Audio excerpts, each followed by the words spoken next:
हाय everyone, अस्सलाम वालेकुम। Welcome back to AHT coders.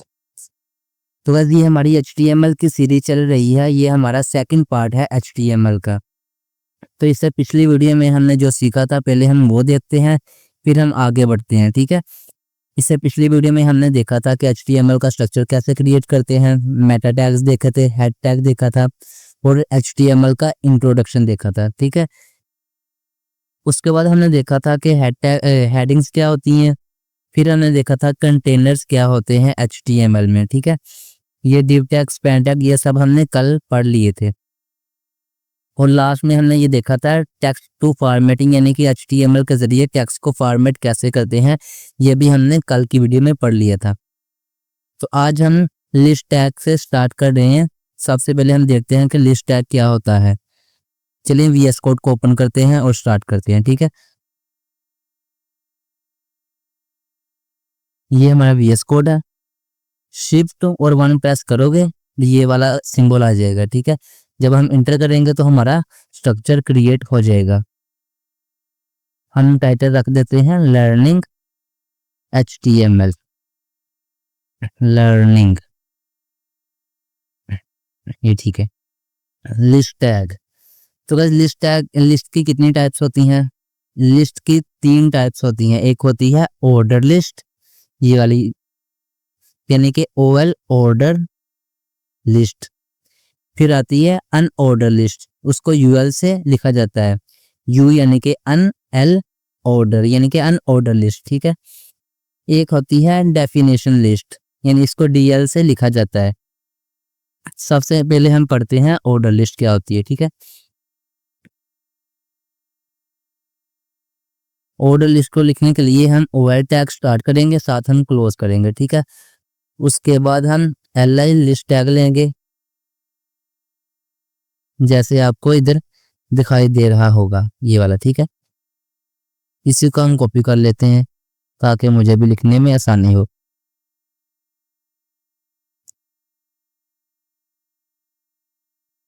OL tag start किया, साथ हमने क्लोज किया। इसके अंदर हमने 2 LI टैग रखे, यानी कि लिस्ट टैग रखे। जैसे मैंने कंट्रोल S किया और अपना ब्राउजर ओपन किया। ठीक है। इधर मैंने पेज को रिफ्रेश किया, ये देखें, ये मैंने क्या रखा था नेम, फर्स्ट सेकंड। ये आपको फिर दिखा देता हूँ। फर्स्ट और सेकंड रखा था नेम लिस्ट का। ठीक है।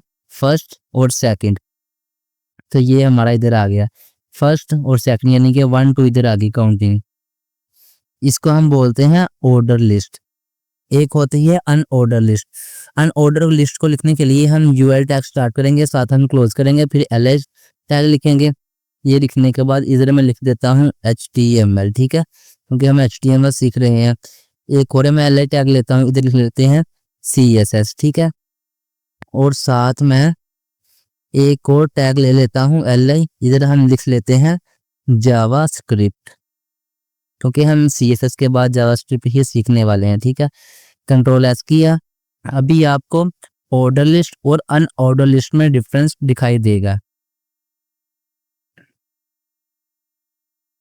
ये देखें, मैंने पेज को रिफ्रेश किया था, ये हमारी होगी अनऑर्डर लिस्ट। मैं आपको इधर भी लिख देता हूँ, 3 लिया मैंने इधर, अनऑर्डर लिस्ट है ये, इधर लिख लेता हूँ H3 लिया मैंने इधर, ऑर्डर लिस्ट। कंट्रोल S किया, ये देखें, ये हमारी होगी ऑर्डर लिस्ट, ये हमारी होगी अनऑर्डर लिस्ट। जैसे यहाँ पर काउंटिंग है ना, इसको हम चेंज भी कर सकते हैं। जैसे 1 2 लिखा है, इसकी जगह हम लिख सकते हैं ABC भी लिख सकते हैं, और रोमन गिनती भी लिख सकते हैं। ठीक है। रोमन गिनती भी लिख सकते हैं, 1 2 भी लिख सकते हैं, और ABC भी लिख सकते हैं। छोटी बड़ी ABC दोनों हम लिख सकते हैं। जैसे इधर मैं लिखने लगा हूँ OL के अंदर टाइप, इसकी टाइप हम क्या रखें, A। मैं चाहता हूँ इसकी टाइप ABC से स्टार्ट हो। ठीक है। कंट्रोल S किया। अभी देखना, ये 1 2 लिखा ना, जैसे मैंने पेज को रिफ्रेश किया, ये ABC आ गया, ठीक है, AB आ गया। इधर मैं एक और LI टैग ले लेता हूँ, इधर इसका नेम रख देता हूँ थर्ड, ठीक है। अगर मैं चाहूँ इसको छोटी ABC से भी लिख सकता हूँ। कंट्रोल S किया, टाइप मैंने चेंज की, तो ये देखें ये छोटी ABC आ गई, ABC, ठीक है। इसको हम रोमन गिनती से भी लिख सकते हैं, जैसे मैंने छोटा आई डाला, कंट्रोल S किया, पेज को रिफ्रेश किया, ये देखें ये आ गया। इसी को बड़ा भी कर सकते हैं, तो मैंने बड़ा ही डाला, कंट्रोल S किया, ब्राउज़र ओपन किया, पेज को रिफ्रेश किया, तो ये देखें चेंज हो रहा है, ठीक है ना। ये हमारी होगी ऑर्डर लिस्ट, ये होगी अनऑर्डर लिस्ट। एक होती है हमारी डेफिनेशन लिस्ट, इसको हम DL से लिखते हैं, ठीक है। जैसे मैं इधर लिख लेता हूँ,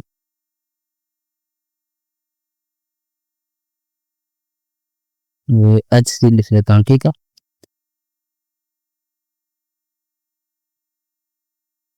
लिस्ट, ठीक है। आप इधर लिख लेते हैं। हम ऐसा करते हैं, इसी को कॉपी कर देते हैं, इधर पेस्ट कर देते हैं। ये DL टैग स्टार्ट किया, साथ हमने क्लोज कर दिया। इसके अंदर एक आता है, इसको भी के लिए मैं रिमूव करता हूँ ताकि मैं खुद लिख सकूं, DT, ठीक है। स्टार्ट किया, साथ हमने क्लोज कर दिया। इधर मैं लिखने लगा हूँ HTML, एक होता है DD, ठीक है। इधर मैं लिख देता हूँ वेलकम, ठीक है। कंट्रोल S किया, अभी आपको डिफरेंस दिखाई देगा, देखा। ये इधर मैंने HTML लिखा, ये था DT टैग, ठीक है। ये था हमारा DD टैग, वेलकम जहाँ पे लिखा।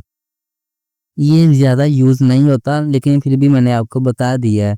ज़्यादातर ऑर्डर लिस्ट और अनऑर्डर लिस्ट ही यूज़ होती है, लेकिन ये वाला टैग यूज़ नहीं होता, लेकिन फिर भी मैंने आपको बता दिया ताकि आपको पता हो कि ये भी इसमें शामिल है। अभी हम LI लिस्ट को, ऑर्डर लिस्ट और अनऑर्डर लिस्ट को थोड़ा सा एडवांस में समझते हैं, ठीक है। इसको मैं ऐसा करता हूँ, ये इन सबको भी हटा देता हूँ, इसको भी हटा देता हूँ, ठीक है। इधर मैं लिखने लगा हूँ अनऑर्डर लिस्ट, ठीक है। UL टैग स्टार्ट किया, साथ हमने क्लोज किया। इधर मैं अभी के लिए लिख देता हूँ लिस्ट टैग। चलिए ऐसा करते हैं, आपको समझने में आसानी भी हो। इधर मैं OL टैग लेता हूँ, स्टार्ट करता हूँ, साथ हमने क्लोज कर दिया। इसके अंदर मैं एक टैग ले लेता हूँ LI, ठीक है। इधर मैं लिख देता हूँ HTML, ठीक है। और मैं इधर एक UL टैग लेता हूँ। OL टैग के अंदर अनऑर्डर लिस्ट के अंदर मैंने UL टैग स्टार्ट किया, साथ हमने क्लोज किया, एक लिस्ट ली। हम अब क्या पढ़ रहे हैं, ऑर्डर लिस्ट, OL टैग पढ़ रहे हैं, ठीक है। और हम क्या पढ़ रहे हैं, साथ पढ़ रहे हैं हम UL टैग, ठीक है। कंट्रोल S की है। HTML में हम पढ़ रहे हैं OL टैग और UL टैग, ठीक है। कंट्रोल S किया, पेज को रिफ्रेश किया, ये देखें HTML के अंदर हम इन दो टैग्स को पढ़ रहे हैं। ये ऑर्डर लिस्ट है और ये वाली अनऑर्डर लिस्ट है, ठीक है। और इसी तरह इसको हम एक और इधर LI लिखते हैं, इधर हम लिख लेते हैं CSS, क्योंकि हम इसके बाद CSS ही पढ़ने वाले हैं। एक और मैंने UL टैग लिया इसके अंदर ही, इधर मैं लिख देता हूँ LI हम CSS में, जैसे मैंने इधर लिखा इंट्रो भी करेंगे CSS का। उसके बाद हम CSS को एडवांस में भी लेके जाएंगे, ठीक है। कंट्रोल S किया, अभी देखते हैं पेज को रिफ्रेश किया। अब ये देखें, ये हमारी 2 होगी ऑर्डर लिस्ट, यानी कि 2 ऑर्डर दे दिए, और 2 और हमारी 4 हो गई हैं अनऑर्डर लिस्ट। उम्मीद करता हूँ आपको लिस्ट समझ में आ गया होगा, हम लिस्ट का यूजेबल क्यों करते हैं और कैसे करते हैं। अब हम आगे की जानब मूव करते हैं। अब हम पढ़ते हैं एंकर टैग क्या होता है। ठीक है, एंकर टैग, एंकर टैग को पढ़ने के लिए हम ए टैग लिखेंगे, ए लिखेंगे, ए टैग स्टार्ट किया, साथ हमने क्लोज कर दिया। मतलब कि एंकर टैग को लिखने के लिए मैं आपको ना एक छोटी सी मिसाल दे देता हूँ। मैं कोई भी वेबसाइट बोलता हूँ, जैसे मैंने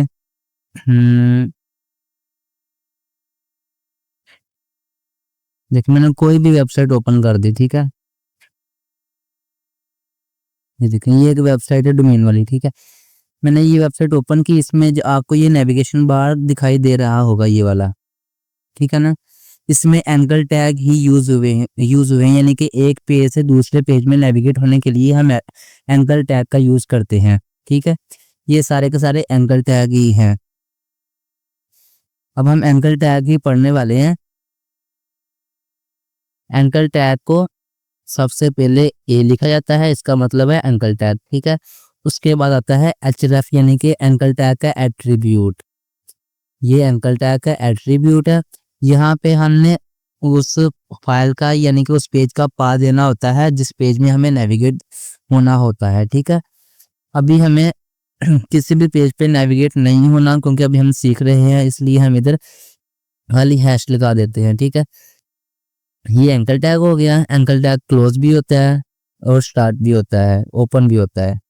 ठीक है, अभी हम लिख देते हैं इधर हाँ। ठीक है, कंट्रोल एस किया, ऊपर हम इसकी हेडिंग भी दे देते हैं H1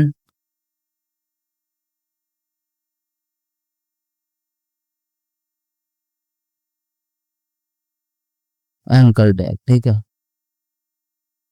कंट्रोल एस किया, अभी देख लेते हैं। तो ये देखें, ये हमारा एंकर टैग है, ये वाला हमारा एंकर टैग है। इस पे हम क्लिक भी कर सकते हैं। ये देखें, इसका पाथ आ रहा है हैश। इसी तरह अब हम आगे पढ़ते हैं, एंकर टैग को अब आगे भी पढ़ते हैं। ठीक है, मैंने इसी को कॉपी किया,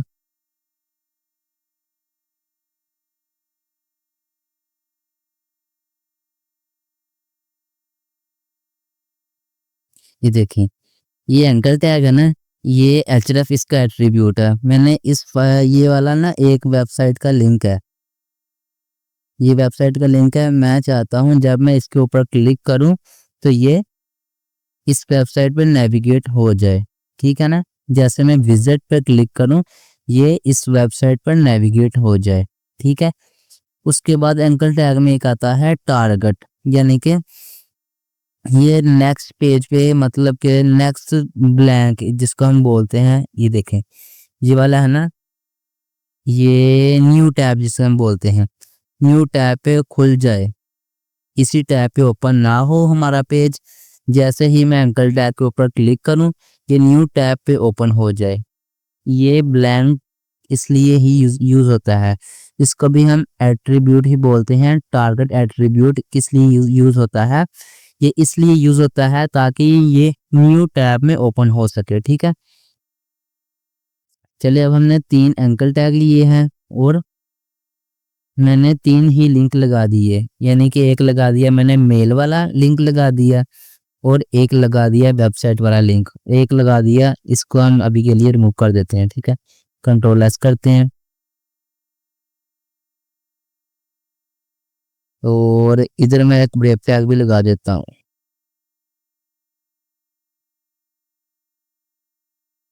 इधर ब्रेक टैग लगा देता हूँ जो हमने पिछली वीडियो में पढ़ा था।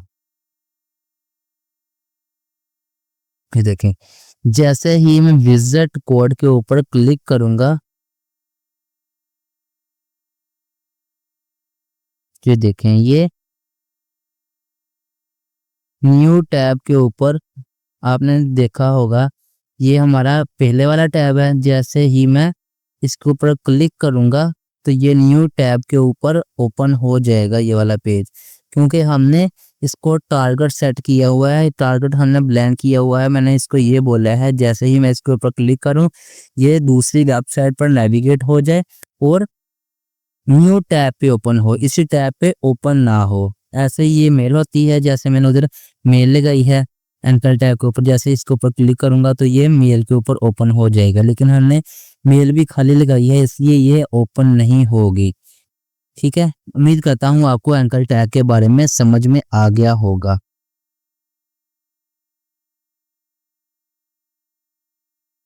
तो गाइस अब हम पढ़ने वाले हैं सिमेंटिक टैग्स क्या होते हैं। ये बहुत ही ज़्यादा इम्पोर्टेंट है, ध्यान से, ये सबसे ज़्यादा इम्पोर्टेंट HTML का स्टेप है, तो आप इसको ध्यान से सुने।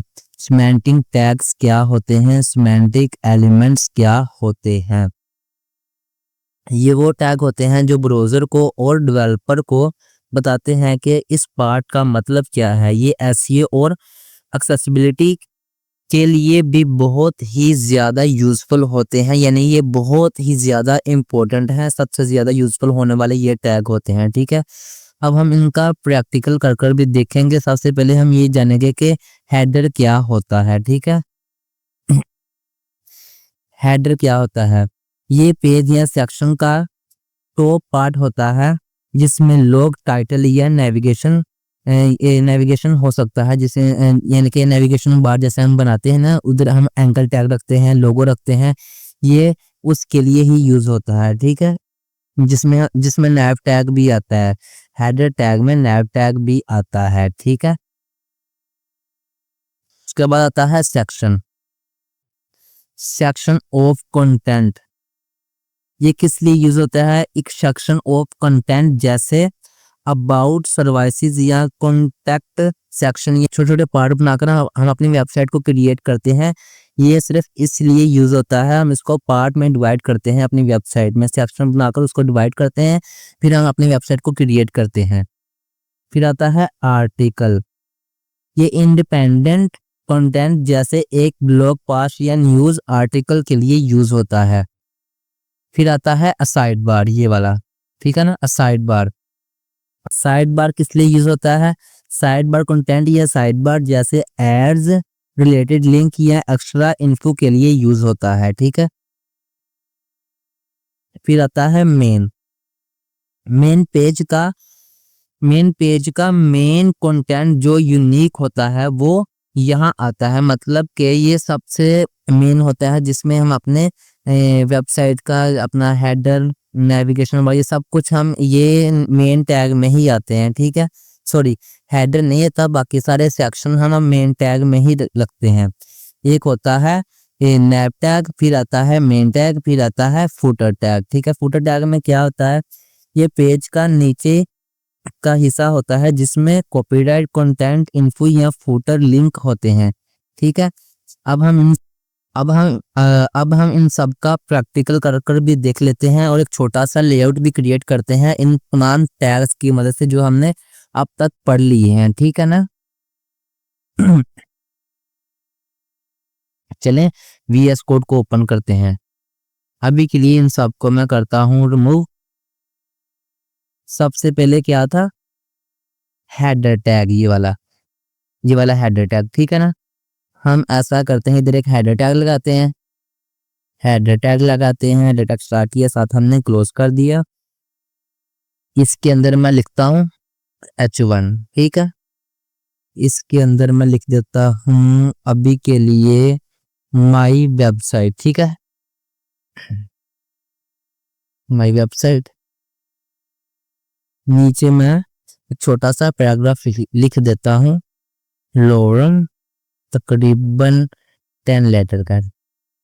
ये ठीक है, ये हमारा हो गया हेडर। ठीक है, अब हम लिखते हैं नीचे नैव टैग। ठीक है, जिसमें हम अपनी वेबसाइट के लिंक वगैरह रखेंगे। नैव टैग स्टार्ट किया, साथ हमने क्लोज कर दिया। इधर मैं एक एंकर टैग लगाता हूँ, इधर मैं लगा देता हूँ हैश टैग। ठीक है, इधर लगा देता हूँ होम, इसी को कॉपी करता हूँ, इधर लगा देता हूँ अबाउट, इसी को कॉपी करता हूँ, इधर लगा देता हूँ सर्वाइसिस, ठीक है, सर्वाइसिस। एंड पे मैं लगा देता हूँ ये, इसको थोड़ा ऊपर करता हूँ, इधर मैं लगा देता हूँ कॉन्टैक्ट, ठीक है। मतलब हम नैप टैग के अंदर अपने एंकल टैग रखते हैं, हेड टैग के अंदर हम ये वाले टैग हमने रख दिए। अब हम इधर लगाते हैं मेन टैग, ठीक है।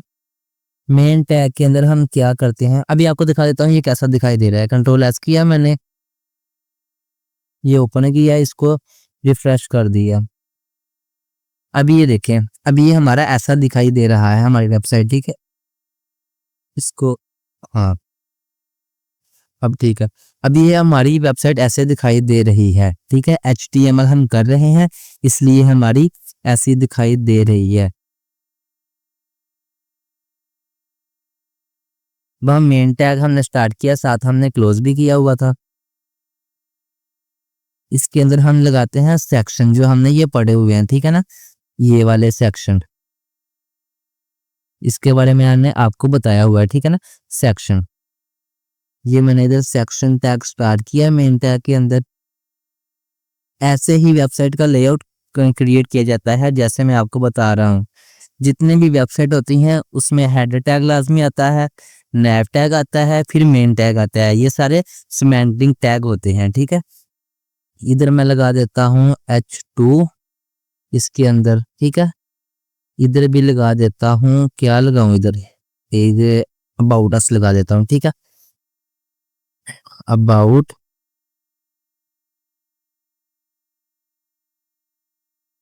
ये जो हमारा अबाउट सेक्शन है ना, जैसे ही मैं इसके ऊपर क्लिक करूंगा तो इधर नेविगेट हो जाएगा, ठीक है। आपको एंकल टैग के बारे में भी समझ आ जाएगा। ये अबाउट है, इधर मैं एक पैराग्राफ ले लेता हूँ, लोरम 8 लेटर का, ठीक है। कंट्रोल एस किया, ये हमारा फर्स्ट सेक्शन हो गया। अब हम लगाते हैं आर्टिकल, ठीक है। ये जो वाला आर्टिकल है ना, हम ये भी टैग हम यूज करेंगे। आर्टिकल सेक्शन के नीचे में आर्टिकल टैग लगाता हूँ, स्टार्ट किया, साथ हमने क्लोज किया। लेटेस्ट आर्टिकल, ठीक है, लेटेस्ट आर्टिकल, ये हमारा हो गया। कंट्रोल एस किया, अब ये देखें, अभी ये हमारा ऐसा दिखाई दे रहा है, ठीक है। ये हमारा अबाउट है। इधर हम ऐसा करते हैं, इधर एक और पैराग्राफ लिख लेते हैं, लोरम 6 लेटर का, ठीक है। कंट्रोल एस किया, अभी इसको रिफ्रेश किया, अभी ये ऐसा दिखाई दे रहा है, ठीक है ना। इधर हम लगा देते हैं अभी साइड बार, जो हमने पढ़ा हुआ था, कहाँ गया ए, इधर है, ये ठीक है। असाइड बार, ठीक है। असाइड बार स्टार्ट किया, साथ हमने क्लोज कर दिया। इधर हम लगा देते हैं H3, ठीक है। हमने सारी हेडिंग यूज करनी है, हमने H2 भी यूज कर लिया, H1 भी यूज कर लिया, अब हम करते हैं H3 यूज। इधर लिख लेते हैं साइड बार, ठीक है। इधर भी हम लगा देते हैं एक छोटा सा पैराग्राफ, लोरम लिखा 10 लेटर का लगा देते हैं, कंट्रोल एस किया। अब हम एक लगा देते हैं, ये देखें, ये हमारा मेन टैग भी हमने, मेन टैग के बाद आता है फुटर टैग जो हमने इधर पढ़ा हुआ था, ये वाला फुटर टैग, ठीक है ना। Footer tag,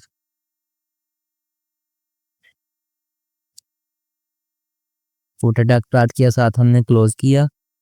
footer tag use किस लिए होता है, ये पेज का नीचे का हिस्सा होता है जिसमें कॉपीराइट कंटेंट इन्फो या फुटर लिंक होते हैं। मतलब इसमें हम पूरी वेबसाइट का लिंक भी रख सकते हैं, जिसमें कॉपीराइट कंटेंट भी रखा जाता है, ठीक है ना। ये इसलिए ही यूज होता है, ये सबसे नीचे बॉटम पे होता है। चलिए अब इसको कंप्लीट करते हैं।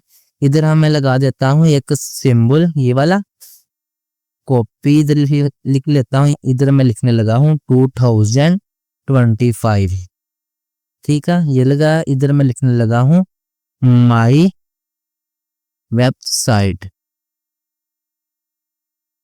ये माई वेबसाइट मैंने लिखा और उसके बाद इधर मैं लगा देता हूँ माई वेबसाइट डॉट ऑल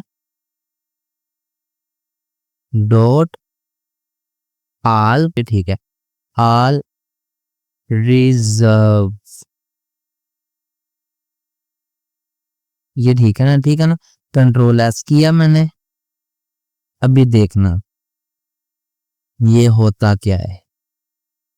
जैसे मैंने कंट्रोल एस किया, इसको ओपन किया, पेज को रिफ्रेश किया, ये देखें ये हमारी एक कंप्लीट छोटी सी वेबसाइट क्रिएट हो गई।